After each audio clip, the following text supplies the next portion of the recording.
सभी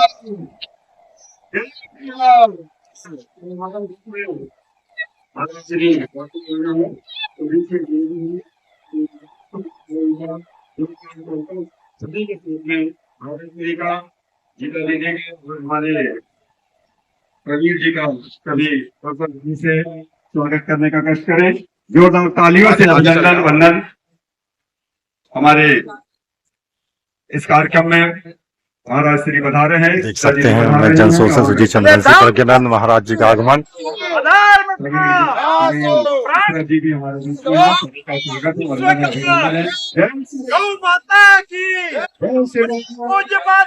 भारत माता की, भारत माता की, पूज्य संत महाराज की, पूज्य संत जी की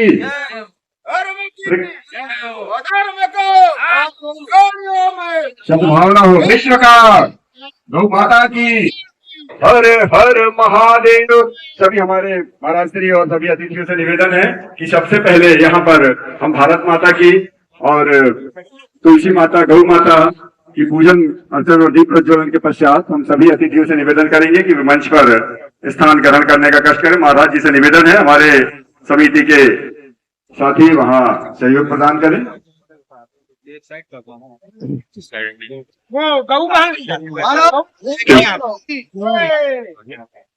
जैसा कि हम सब जानते हैं कि हमारी हिंदू संस्कृति में जो सबसे महत्वपूर्ण है वो गौ माता है, जिसमें कहते हैं कि करोड़ों देवताओं का इसमें वास है।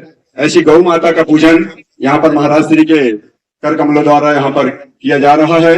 साथ ही तुलसी माता जो कि हमारे पर्यावरण और प्रकृति पूजन का प्रतीक है, तुलसी माता का भी यहाँ पर पूजन होगा।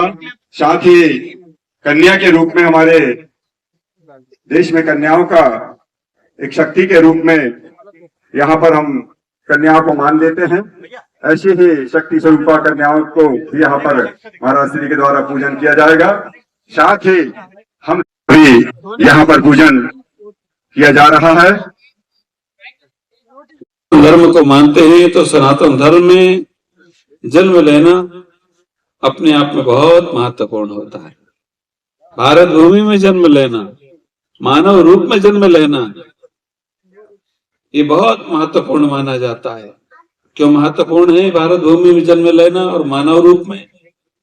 जिस मानव देह को प्राप्त करने के लिए देवता लालायित होते हैं, जिस भारत भूमि में आने के लिए देवता भी बार बार प्रार्थना करते हैं, ऐसे भारतवर्ष में मानव स्वरूप में हमारा जन्म लेना क्यों गौरवपूर्ण है? इसलिए महत्वपूर्ण है क्योंकि संपूर्ण विश्व वसुधा भगवान का रूप है। ईश्वर सर्वभूतेषु हृदय से अर्जुन तिष्ठति। सारी विश्व वसुधा विश्व वसुंधरा भगवान का ही रूप है। फिर भी भारत भूमि का गौरव क्या है? क्यों है भारत भूमि महत्वपूर्ण हमारे सबके लिए? क्यों इस भारत भूमि में जन्म लेकर के देवता भी इतराते हैं? इसलिए कि सारी विश्व वसुधा भगवान का रूप है, लेकिन भारत भूमि भगवान का हृदय है। और भारत भूमि भगवान का हृदय है, और जिस भगवान के हृदय इस भारत भूमि में हमें जन्म मिला है, और वह भारत भूमि इस भारत भूमि में जन्म लेकर के हम लोग सब अपने आप को धन्य को मूल धर्म वेदो प्रणीतो धर्म। वेद के सिद्धांत से हम हिंदू हैं, वेद की भावना से हम हिंदू हैं, वेद की भावना को धारण करते हैं, वर्ण करते हैं, इसलिए हम सनातन धर्मी हैं। इसलिए हम हमारे वेद की व्यवस्था के अनुसार, वेद के सिद्धांत के अनुसार वर्ण भी व्यवस्था है, आश्रम भी हमारी व्यवस्था है, जाति भी हमारी पहचान है। लेकिन ध्यान रखना, जाति के आधार पर कोई ऊंचा होता है, न जाति के आधार पर कोई नीचा होता है। हमने जातियों के आधार पर ऊंचा नीचा नहीं माना है। वही पर उत्तम कुल पुलस्त करनाती शिव विरंच पूजहि बहुभांति। उत्तम कुल ब्राह्मण कुल में जन्म लेने वाला विश्वशर्मा का पुत्र, और वह रावण ब्राह्मण कुल में जन्म लेता है, लेकिन आचरण से हीन हो जाता है, विचारों से नीचे गिर जाता है, उसे हम राक्षस के रूप में राक्षस के नाम से पुकारते हैं। और ऐसे राक्षस योनि में उत्पन्न होने वाले व्यक्ति के लिए भगवान भी नारायण से निराकार रूप धारण कर करके राम के रूप में अवतरित होते हैं और ऐसी आसुरी शक्ति का अंत करते हैं। हम उस विचार को मानते हैं जहां पर एक व्यक्ति ऐसा भी होता है जो अपनी भक्ति की महिमा को स्वीकार करता है, भक्ति के सिद्धांत को स्वीकार करता है और भक्ति की एक ऐसी अविरल गंगा को बहाता है। वह चर्मकार कुल में जन्म लेने वाले उस भक्ति की गंगा को बहाने वाले उस महान व्यक्ति को हम संत रैदास के रूप में स्वीकार करते हैं।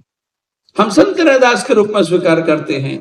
गोधड़ी सिलने वाला गोधड़ी सिल रहा है, गोधड़ी को सिल करके अपना जीवन अपनी वृत्ति को चला रहा है, लेकिन वह गोधड़ी सिलने वाला अपनी सुई और धागे से वह ज्ञान विज्ञान के स्वरूप को मुखरित करने लगता है। वह निर्गुण और सगुण ब्रह्म की भावना को प्रकट करने लगता है और जब वह निर्गुण सगुण ब्रह्म की उपासना और भाव को जब प्रकट करता है उसे ही हम संत कबीर के रूप में प्राप्त करते हैं। संत कबीर के रूप में हम उसे स्वीकार करते हैं। हाँ, मुझे ये स्मरण है उस महान व्यक्ति का जिसने हमारे यहाँ पर मातृ देवो भव तो हमारे यहाँ राष्ट्र देवो भव, राष्ट्र को हमारे यहाँ देवता माना गया है और राष्ट्र को ईश्वर मान करके हमने उसे स्वीकार किया है कि राष्ट्र हमारा देव है।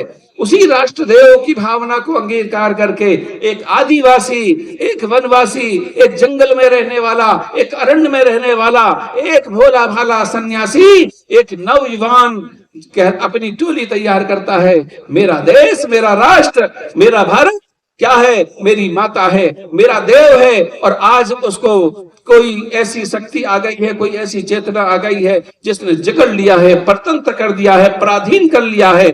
ऐसे देश को मुझे, मेरे राष्ट्र की मुझे पूजा करनी है, मेरे राष्ट्र की मुझे आराधना करनी है और मेरे राष्ट्र की आराधना के रूप में मुझे अपने शीश को भी निछावर करना पड़ेगा। तो मैं अपने शीश को भी निछावर करूंगा। और महान युवान वह बिरसा मुंडा अपने राष्ट्र को देव मान करके अपने सिर को चढ़ा देता है भारत माता के चरणों में। उसी बिरसा मुंडा को हम भगवान बिरसा मुंडा के रूप में स्वीकार कर लेते हैं, संत बिरसा मुंडा के रूप में हम स्वीकार कर लेते हैं। तो ध्यान रखना, विचारों से व्यक्ति ऊंचा बनता है, विचारों से नीचे गिरता है।